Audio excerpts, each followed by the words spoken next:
I want you to do some experiment and maybe start with yourself. Go out in the street, just any single day, and meet any random guys, even your own friends, anywhere, and ask them this question. Guys, what's your vision? And look at their faces and look at the answers that they give you.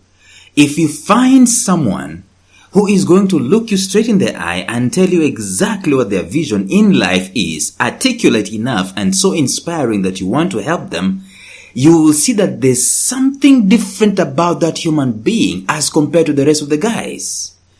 However, I challenge you and I warn you and I dare you and I predict that there's going to be very few of those people that you're going to find. Actually, there's a study that has been done and a book has been written about it. It's called What They Don't Teach You at Harvard. And I'm going to explain something about that. And it categorizes people into 3 categories. There's a huge category of 84%. And then there's a smaller category of 13%. And then there is a small top-notch category of 3%. The 3% in any room are the ones who know what their vision in life is. In this episode, we're discussing the importance of having your own personal vision, but what can you do to make that vision become a reality once you've downloaded it? Stay tuned.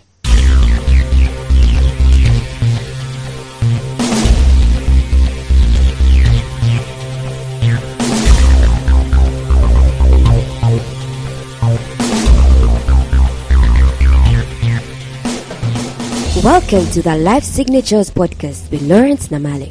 Lawrence is a life coach, author, and keynote speaker who loves to tackle different topics on purpose, productivity, and resilience. His mission in life is to awaken all your boundless possibilities available in you. Life Signatures podcast is dedicated to bring to reality every single person who knows that deep down in their gut, there's got to be more to life than this. And now, here is your host, Lawrence Namale.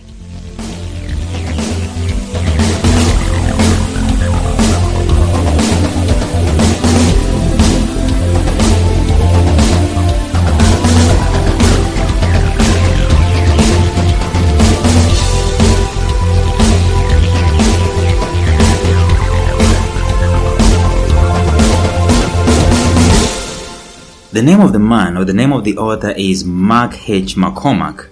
He wrote a bestseller some years back, and the bestseller is called What They Don't Teach You at Harvard Business School. It's a very instructive book that I will actually ask you to go and get a copy and just go through it and read it. In this book, he talks about these 3 categories of people, and of course he's talking about goal setting, he's talking about vision and mission and so on. He's talking about being intentional in life. He's saying that in any group, okay, maybe it's a study that was done, not just in any group. There's a study that was done, I think, in 1979. And in this study, they interviewed a business class, graduating business class, and they asked them to write down their goals and maybe become intentional about life and so on. And it wasn't a requirement. They just said that just go and do it. And these guys were graduating, so they left.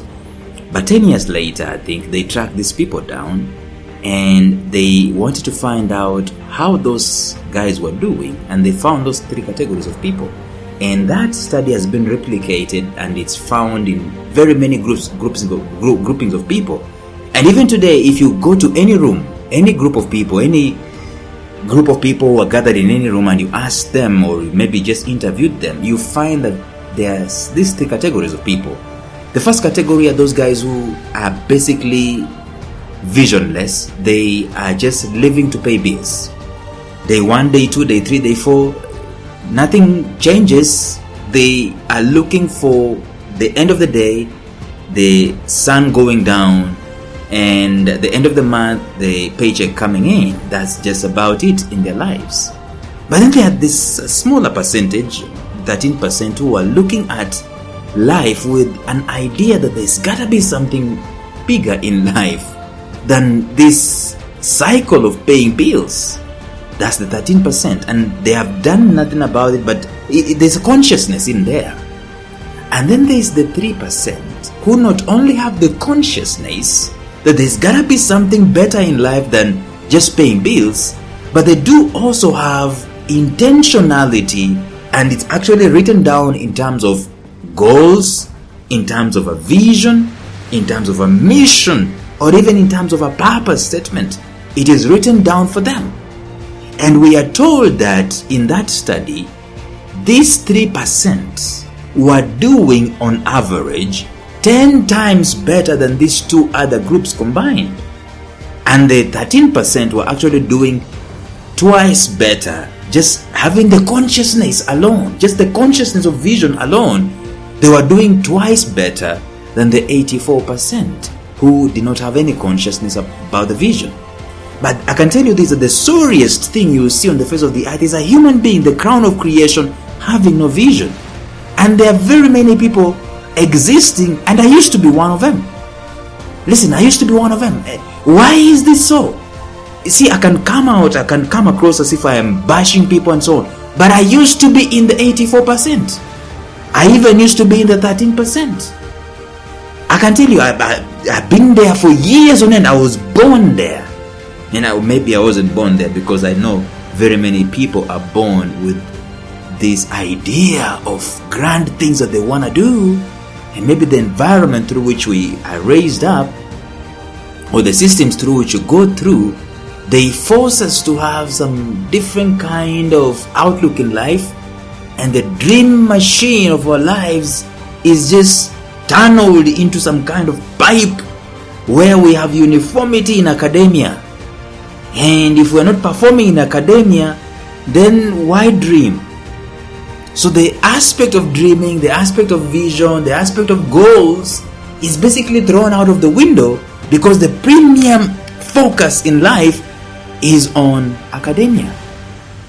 But I used to be there, friends. I used to be in that situation where I had no vision whatsoever. Imagine a human being, a whole human being without a vision. Existing without a vision.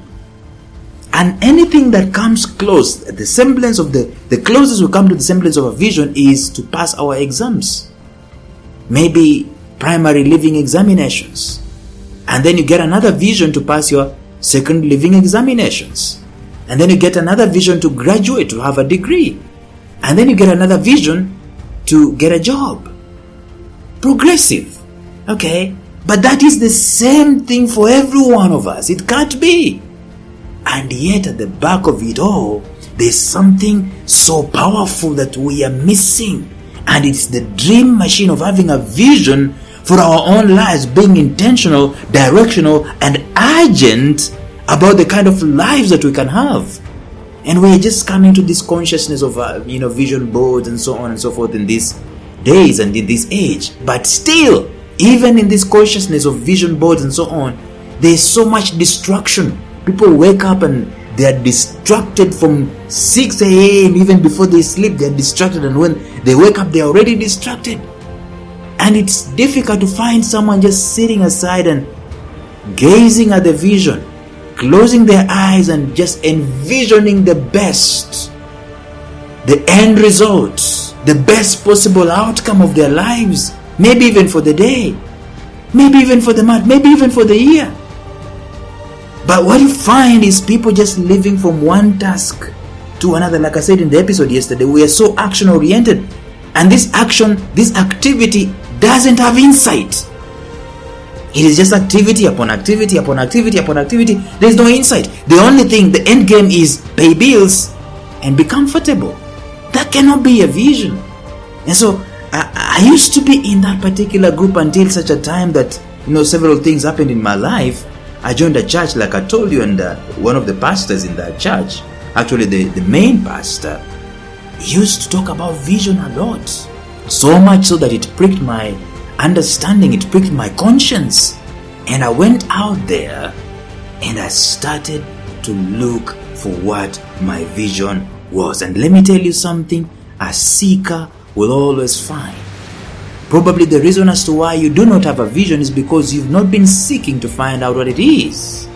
But a seeker always finds. An asker always gets given. The one who knocks on a door always has a door open for them. So keep asking, keep seeking, and keep knocking for that vision to be crystallized in your spirit. And so I came across something that helped me to go through the process of visioneering and just crystallizing what my vision in life is. And to me, it has got to be the reason as why I am alive today and have survived very many things because of that vision.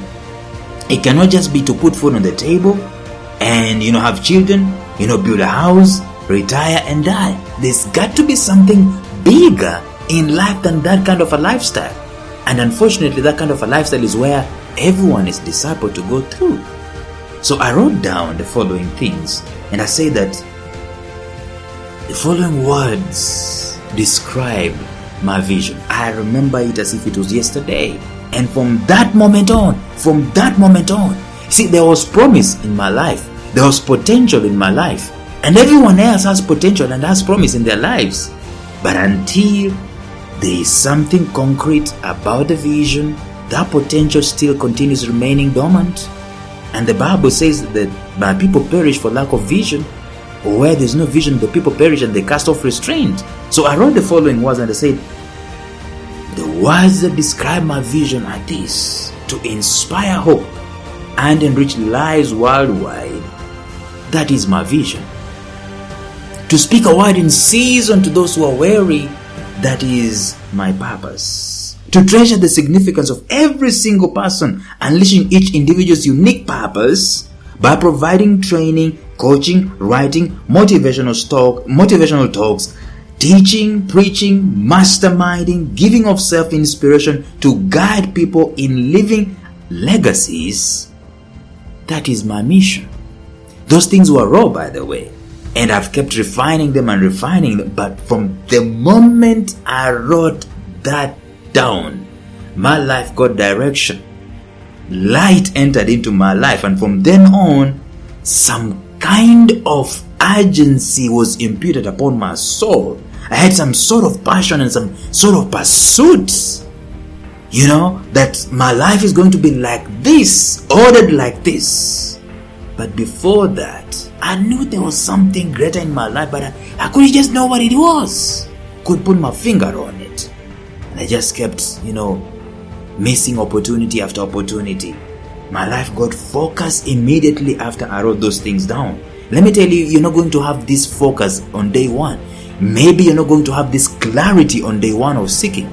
But the moment you have a semblance, just a whiff, just a sniff of a vision, your life changes for the better forever.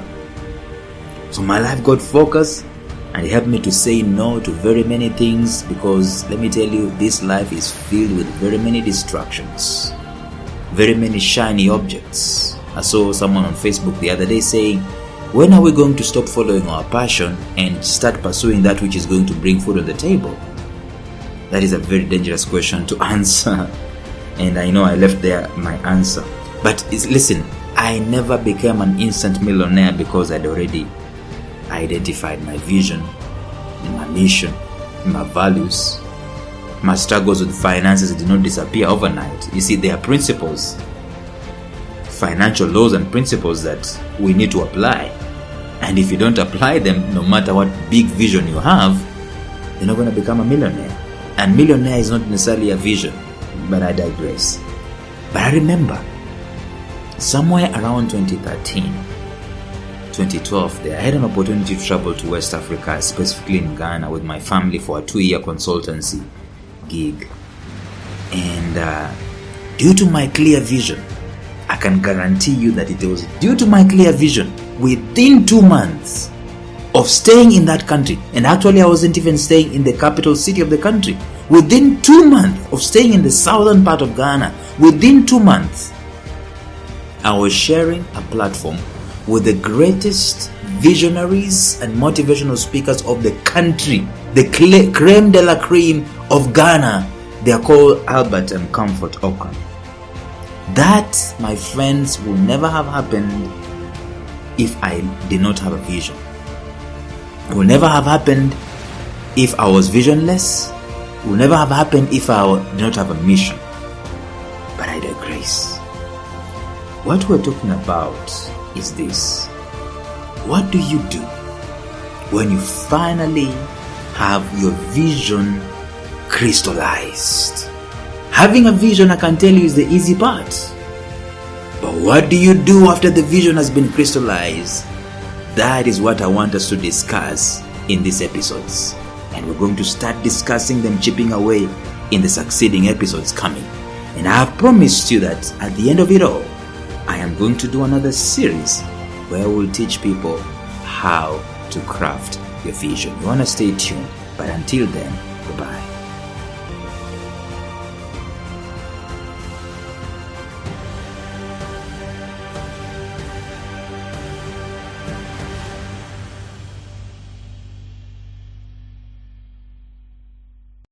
A special shout out to my mentor Jeffrey Howard of Visionary Business University, found at mastermindmentor.com, who has graciously provided me with the soundtrack and the introductory track to this podcast. Thank you, Jeff.